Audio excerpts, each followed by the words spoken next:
লোহাগাড়া উপজেলার পূর্ব কলজনের সর্দারপাড়ার পার্শ্ববর্তী এলাকায় ভেঙে পড়েছে ঠঙ্গাপতি খালের পাড়। বিগত কয়েকদিনের টানা বৃষ্টিতে দেখা দিয়েছে ভয়াবহ এই ভাঙন।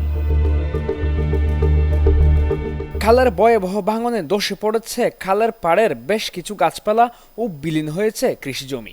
এছাড়া সর্দারপাড়া এলাকার খুব কাছাকাছি পৌঁছে গেছে এই ভাঙন, ফলে বাসিন্দাদের মধ্যে দেখা দিয়েছে উদ্বেগ ও আতঙ্ক।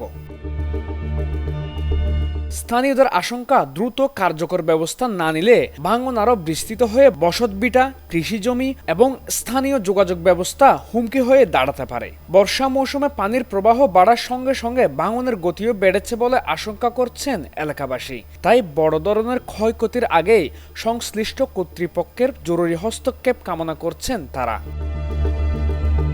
ঠঙ্কাবতী নদীর এই ভাঙন রোধে দ্রুত টেকসই প্রতিরক্ষা ব্যবস্থা জরুরি বলে মনে করছেন সচেতন মহল।